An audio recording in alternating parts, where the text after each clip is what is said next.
Welcome, Aries. This is Regina, and I pulled the Three of Swords for your full moon in Cancer reading. This is describing the understanding that you're gaining from some significant experiences of failure, disappointment, or heartache. The full moon in Cancer is encouraging us to look at the way that we experienced our needs not being met in childhood or in our formative years, and to view our memories as filtered through these experiences of trauma or disappointment or heartache. So this is a time of great learning for you, of great wisdom for you as you move through the healing that you're doing. And this is powerful healing because you're preparing to offer what you've learned to others. This is a general reading, Aries. This is not going to resonate for all of you. If you're interested in a personal reading, information for that is in the description box below. Let's get started with your overall energy for your social identity, the way others see you. The Nine of Wands shows you getting close to achieving something that's important to you, something that you've worked at for a very long time and you've put a lot of your resources and your energy into. You have been damaged, beaten up, scarred, wounded indeed by the commitment that you have invested in this achievement or this goal that you're wanting to achieve. But you're clear that there's been something missing up till now. And in part, this level of healing that you've achieved is giving you some answers about what has been missing from your previous attempts at this achievement. This is in part the way you're modeling achievement for others. Others do look up to you and they admire your discipline, your ethic, your determination. But your determination is different now as you're moving very close to achieving something that you desire. In the first house, we have the Ten of Cups. This is a beautiful sense of where you're at now, as you have, in fact, turned the corner on this experience of gaining wisdom from disappointments and failures, so that you are already receiving the multiple benefits of understanding that this ability to attend to your own needs, to meet needs in ways that others perhaps have failed you in the past, is making you a part of a much larger and resourceful community where you are protected, you are safe, you feel safe to be vulnerable and to share what you've learned in a way that allows you to learn from others as they learn from you.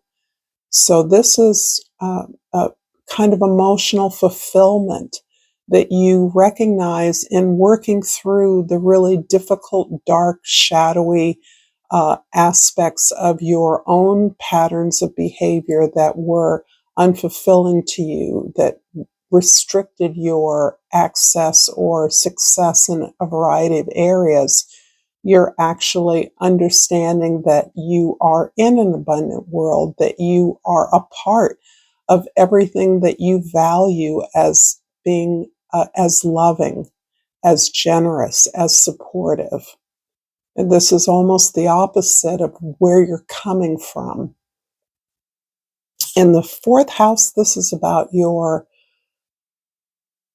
foundation, your roots. And the Three of Pentacles indicates that really this is part of a foundation that you're creating in order to do some important work.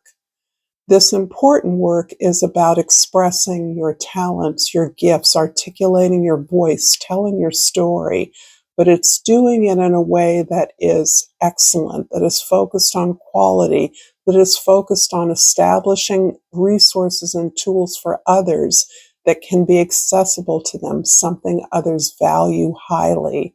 It's also something that you would value as beautiful, harmonious, bringing more of the sensual experience of quality into the lives of others. So this is about a quality elevation in terms of that which you are creating or retooling something so that it actually becomes a more permanent feature of your community, your world, even if this is something as intangible as knowledge or wisdom.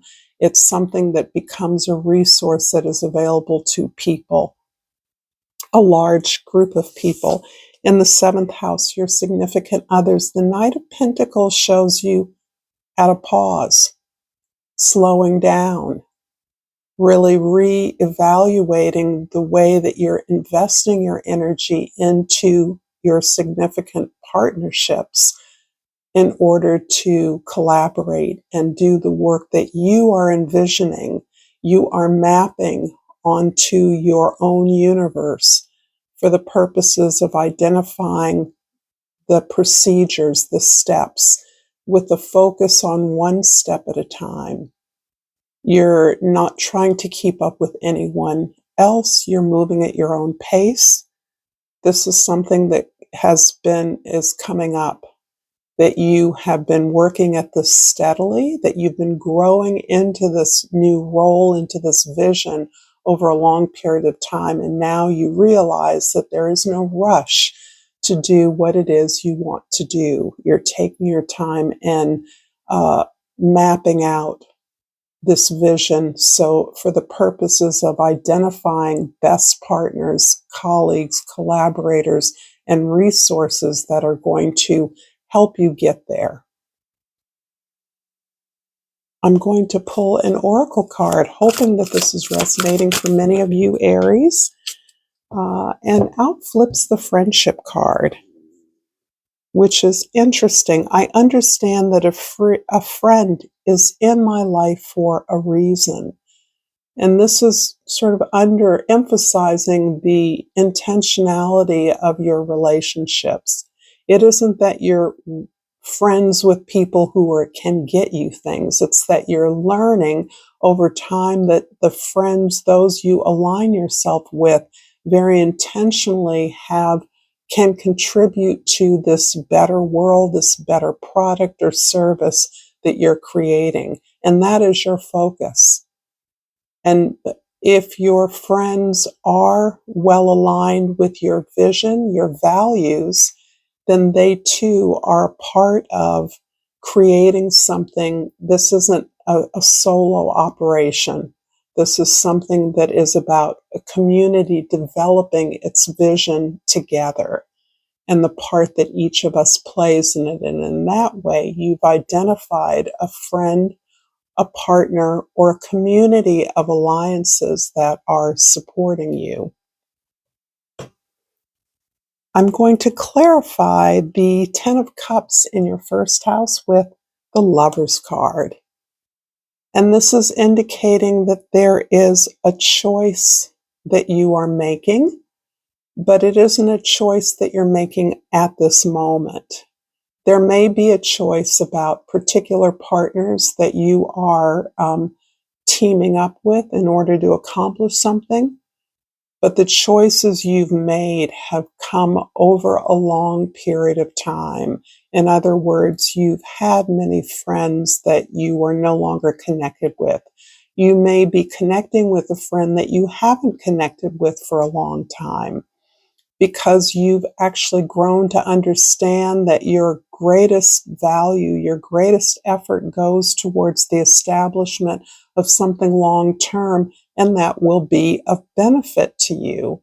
And that doesn't characterize all of the friendships, past or present. But in particular, this partnership that you are joining with is part of a community of trusted allies. And this is a decision that you both have to make as individuals, or all of you have to make as individuals, regarding what you're willing to work towards, what you can work towards, your level of commitment to a project, and if it is equitable, or how to make it equitable so that it suits all those who are involved. So there is some choices here around the way that you are understanding that this is not a linear progression. This is not a paint by numbers situation, that the thing that you're envisioning, the service you're creating, or the project you're setting upon actually is fitting itself to those who are involved in it. And this is a much more uh, um, innovative and intuitive way of working. This is not abandoning this careful mapping out that you're doing, but it is recognizing that there are no rules that adhere to this project. You're making the rules. In the fourth house, the Three of Pentacles is clarified by the Chariot card.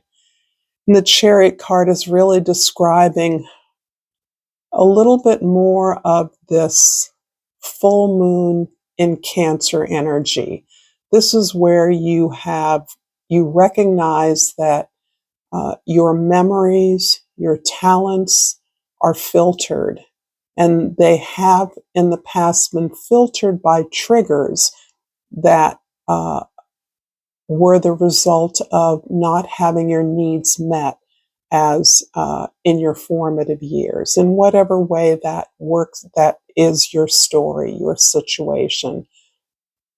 And you no longer are responsive to others on the basis of those triggers. In other words, you no longer see yourself as needing to fix the situations or the challenges of others. It is not that you don't enjoy being of service, you do. But you now recognize that fixing others, or being expected to fix others, or offering to help others or fix them, is really a distraction from the work that you need to do. And for many of you, there isn't a pressure for time. These experiences take years to learn and to grow through. And so there is not a sense of having wasted time, but there's a sense that now that you've identified your purpose, your intention, your path, your gift, your contribution, that you are channeling your passion towards the things that you want to accomplish. And in that way, you're able to clear a path very quickly. And I think it's interesting that you're not responding to uh, the human determination of time and space. In other words, you're taking your time. You understand that this adheres to your own clock. At the same time, the clarity of your passion is leading you rapidly towards the mark. In the seventh house, the Knight of Pentacles is clarified by the Six of Cups. The partner that keeps popping up in this reading for you has a lot to do with a powerful soul bond in your life. And this soul bond can be a sibling, it can be a lover, it can be a spouse, it can be a colleague. This particular partner and you share so much in common. And one of the things you quite possibly share together is this purpose, this contribution that you want to make. And it is something of a dance that requires you to remember the connection that you have, the powerful connection you have. And this may quite likely have initially sparked long ago in some earlier formative years of your life. And I'm talking pre Saturn return, your pre-maturity, and in the Saturn return typically occurs between the ages of 27 and a half and 31 or 2, depending on your individual chart. Remember that Saturn's path mirrors the moon's path. So 27 and a half days is the moon's cycle through the zodiac. Saturn's cycle through the zodiac is 27 and a half years approximately. And this is again re-emphasizing memories, positive memories. In other words, there's a time when you and others or another sparked this connection based on your talents, your gifts, things that came easily to you, things you innately understood about yourselves and each other. And that's what you are now mapping out through this particular project or goal that you're establishing in this project that you are contemplating, that you're moving towards. It's more than contemplation. You're actually putting the pieces together, but you're having to map it out, draw it out. And this is something I encourage. Write it out, whatever way, task list, to-do list, whatever way that you have a visual memory of this intention that you're setting in collaboration. In the 10th house, the Nine of Wands is clarified by the Nine of Pentacles. How interesting. The Nine of Pentacles indicates that with or without this particular project or service or product or thing that you're wanting to create, you have already achieved this place of contentment with who you are. And so in that way, there is no urging forward. There is no, I have to do this before X. There is a sense that I am where I need to be. And I've learned to cultivate my garden. I've learned to appreciate the resources and gifts that I have, and I know how to manage those in a way that gives me the excess bounty that I deserve, that I've worked for, but it also helps me recognize that I've gotten here because I've learned to invest in myself. And as I end, investing in myself includes investing in other similarly aligned projects and individuals.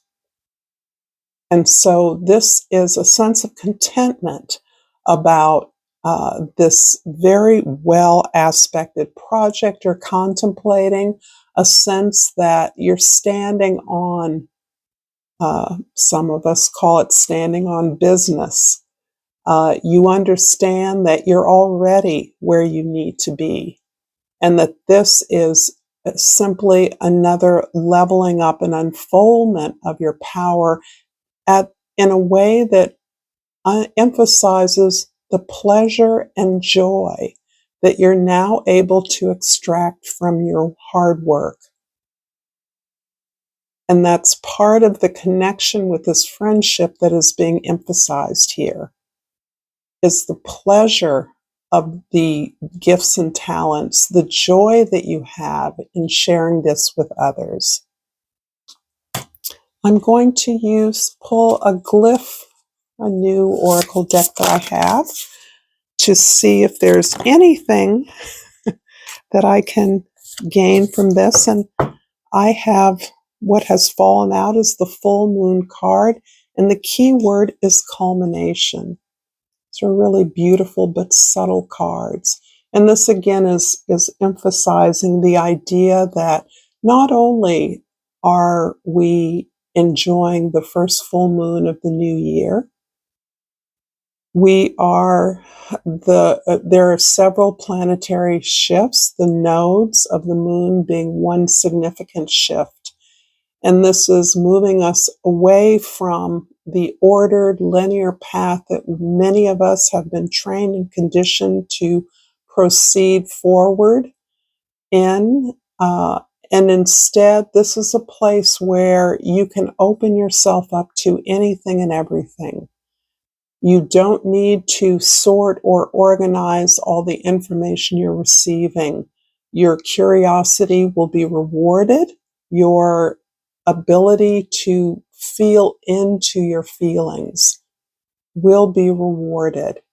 This is an everything is everything moment for humanity, for our soul's evolution. And we are in a place where we can let everything in and intuitively know how to respond. I hope this has been helpful to you, Aries. Until next time, namaste.